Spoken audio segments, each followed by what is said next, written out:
j'avais envie d'évoquer avec vous un sujet, moi, qui m'intrigue énormément. Ce qui est responsable d'une curiosité de la vie, une curiosité sans fin.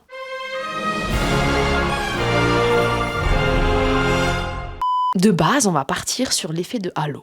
L'effet de halo, si vous ne connaissez pas le nom, vous avez très certainement vécu le phénomène. Le principe, c'est que quand on rencontre quelqu'un, on va retenir une première impression. Admettons, je rencontre Josiane dans la rue. Ma première impression, c'est qu'elle a le sourire. C'est quelqu'un de jovial, qui respire le bonheur, la joie de vivre. Bon, eh bien, l'effet de halo, mis en évidence par Thorndike en 1920, il va entraîner chez vous la rétention importante d'informations ciblées. À chaque fois que vous allez être en interaction avec Josiane, les informations que vous allez retenir vont être, de manière privilégiée, celles qui renforcent votre première impression. Donc même si Josiane, à un moment donné, elle va pleurer devant vous, j'exagère le trait.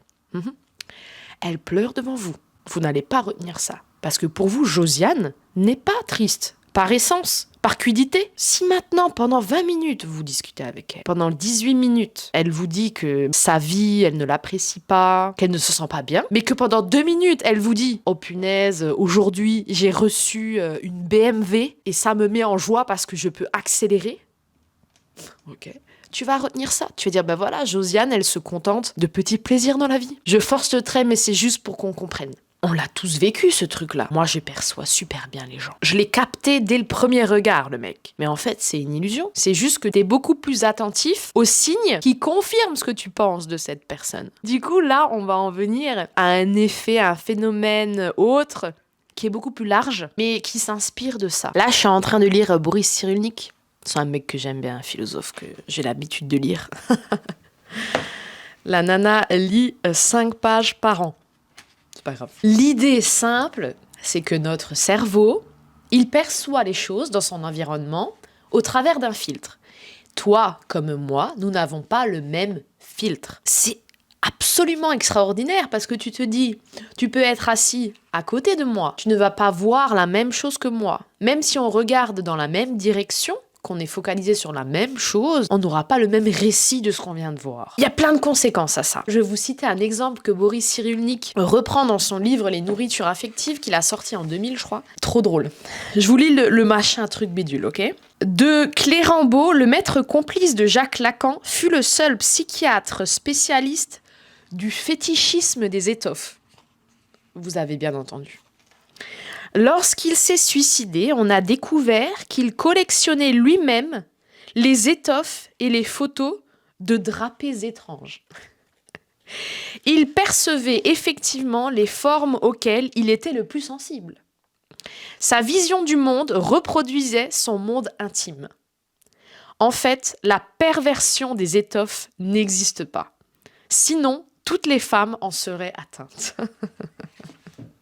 Ça nous est déjà tous arrivé, ce truc de dire non mais moi je suis observateur et j'ai remarqué que cette personne, elle fait toujours comme ça, comme ça, comme ça. Mais en fait, ce que lui, il est en train de te dire, c'est que si toi, tu perçois ces choses-là, c'est parce que ça fait écho à quelque chose d'intime en toi. Et que si ça se trouve, il ne fait pas particulièrement beaucoup ce geste-là, mais c'est juste que toi, tu es attentif à ce geste-là. Donc tu vas réduire cette personne-là à ce geste. Là, il le dit à un moment donné, on croit qu'il n'y a de savoir que par l'observation, alors qu'on n'observe que ce que l'on sait percevoir.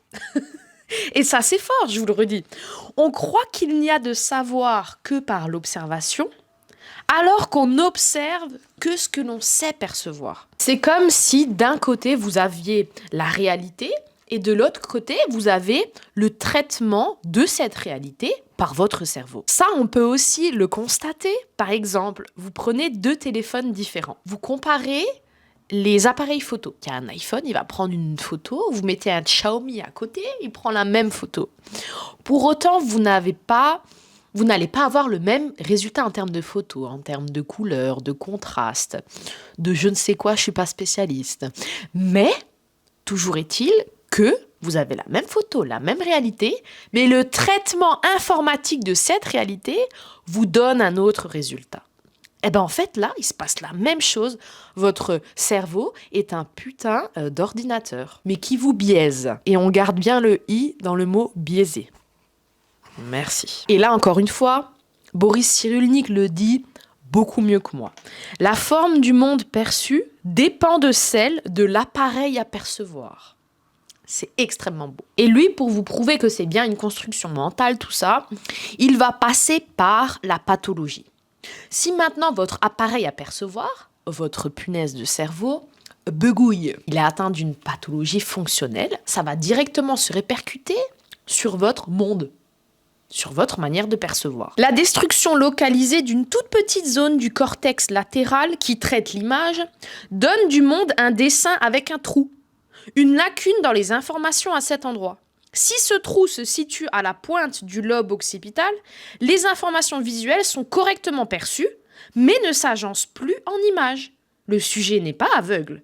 Et pourtant, il ne voit rien. Si on part du principe que tout ce mécanisme-là découle de l'effet de halo, et que maintenant on maîtrise cet effet de halo, comment est-ce qu'on l'applique ? À quoi ça va nous servir dans notre punaise de vie ? Et c'est là où ça devient très intéressant, c'est l'application. Je cite Boris. Encore une fois, l'observation naïve comme une évidence renseigne beaucoup plus sur la personnalité de l'observateur que sur la chose observée. Donc dans votre vie de tous les jours, si quelqu'un vous dit « j'ai vu que cette personne, elle fait tout le temps ça » ou « cette personne, elle est comme ceci ou comme cela » ou qu'elle vient vous-même à vous critiquer ou à vous reprocher des choses, remettez cela en question. Je poursuis avec l'exemple de Boris. Certains, ceux qui doutent jusqu'à l'obsession, accumulent les signes au point de tout brouiller. D'autres, moins angoissés, se contentent de percevoir 2 ou 3 indices à partir desquels ils généralisent poétiquement. Les pervers cherchent le détail qui permet de moucher leurs collègues et de les humilier en soulignant leur ignorance. La théorie maintenant on l'a, on va parler, vous et moi, de mes expériences et des choses que j'ai trouvées curieuses. Ouais, parce que j'aime bien raconter ma vie aussi, qu'on se le dise, mais qu'on partage un peu, parce que vous voyez, et on le sait encore plus maintenant, mais chacun vit sa vie dans sa tête. Moi je trouve qu'il n'y a pas plus intriguant dans la vie que ça. T'as l'impression de vivre dans un monde imaginaire, où c'est comme si on était dans un jeu vidéo, mais que tout le monde avait sa propre map. Et on a l'impression que les maps se chevauchent, mais en fait, il n'y a qu'une espèce de transparence, elles se chevauchent pas vraiment. Encore une fois, je force le trait. On peut très très bien, avec une communication continue, augmenter l'opacité de ces maps, si on parle très schématiquement, mais aussi et plus simplement, si on partage nos visions des choses, je pense qu'on peut converger à un moment donné. Mais ça demande d'être éminemment clair tout le temps, tout le temps, tout le temps. Là, il me vient un exemple hyper récent. Hier, je faisais une randonnée avec un collègue, et puis je lui racontais, je lui disais, ouais, le ping-pong, j'étais voir la une d'Aubernay, et j'ai répété 2 ou 3 fois la une d'Aubernay. Et dans ma tête, c'était très clair. La une d'Aubernay voulait dire l'équipe 1 du club de tennis de table de Aubernay. Mais en réalité, son monde à lui n'était pas fait de ping-pong. Lui, quand il a entendu la une d'Aubernay, il a pensé à la chaîne télévisée TF1. Du coup, il y a eu une petite dissonance dans sa tête, que moi, je n'ai pas perçue du tout. Parce que moi, je ne regarde jamais la télé. Moi, je pensais dans mon récit être hyper intéressante, percutante, au moins me faire comprendre. Mais au bout de 2 ou 3 fois, et voyant un peu sa tête interrogée, je lui ai posé la question. Finalement, on s'est rendu compte qu'on n'avait pas le même vocable. Faudrait plutôt dire les mêmes représentations. Mais c'est pour ça qu'il faut communiquer. Je veux dire, si on comprend pas quelque chose, poser des questions. Aucune question n'est bête. Au contraire. Si on partirait du principe qu'il existe des questions bêtes, ça voudrait dire qu'un seul monde existe, qu'une seule vérité existe, qu'une seule logique existe, etc. Mais il faut sortir de cette ignorance. On est très très loin de la vérité. D'ailleurs, qu'est-ce que la vérité ? Non, on n'y va pas. On n'y va pas aujourd'hui, on va pas là-dessus. Là, je viens de tourner la page et j'avais surligné un autre extrait du livre parce que je trouve qu'il tourne bien ses phrases. Petite impression qu'il écrit souvent des livres. Il dit « Que dire de l'homme, ce fabricant de signes qui invente le monde pour mieux le percevoir ?» Lui, il va au-delà de interpréter le monde. Lui, il dit « L'homme invente le monde. » Et moi, je trouve ça très, très beau. Parce que quand tu réfléchis bien, on fonctionne, nous, qu'avec le sens. On ne fait que ça. S'il y a quelque chose qui n'a pas de sens pour nous, de 1, on va pas le percevoir, mais de 2, on va complètement l'ignorer. Ça veut dire la même chose, on est d'accord. Mais on peut même changer de sens au cours de notre vie. Je prends un exemple, mais tout bête, hyper pragmatique, tu vas voir. Mais il y a quelques années, confinement, c'était quand ça ? 2018 2019 Bref, il y a 3-4 ans, je cuisinais. C'était même avant le confinement. On s'en fout. Je cuisinais beaucoup. Je faisais même à un moment donné traiteur. Vite fait, hein, doucement, on se calme. Visiblement, je réservais une certaine quantité d'heures dans mon emploi du temps à éplucher, cuire, assaisonner, remuer. T'as compris. Mais à l'heure actuelle... D'ailleurs, il faut que j'éteigne le feu, là. Les heures que je consacre à la cuisine sont rares. Mais parfois même à un point où j'ai l'impression que cette activité n'existe même pas. Je connais l'activité aller acheter de la nourriture dans une boulangerie sans gluten, par exemple. Mais alors, l'activité rechercher une recette, acheter les aliments, revenir, éplucher, couper, cuire, laver, assembler, servir, faire la vaisselle...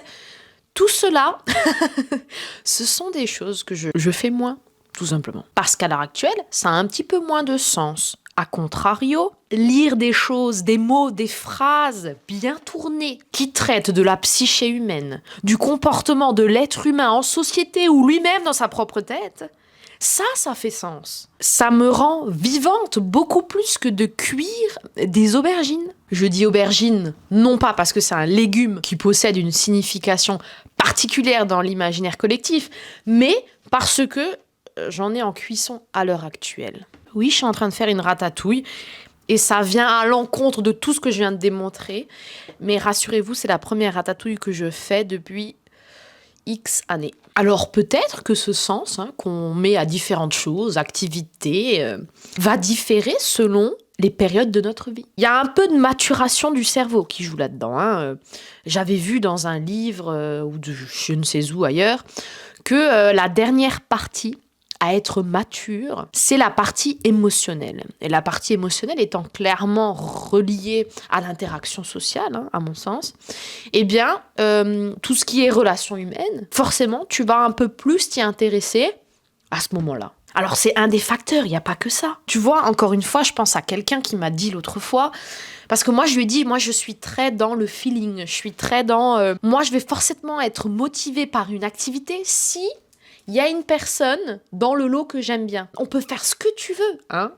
On peut aller laver des toitures si il y a une personne qui participe avec moi à cette activité, avec qui j'ai un ressenti positif, avec qui je me sens bien. Là, je vais aller laver ta toiture. Par contre, tu vas me dire, Marina, je te donne la possibilité d'aller tester une nouvelle activité sportive. J'ai un potentiel à apprécier les activités sportives, en effet.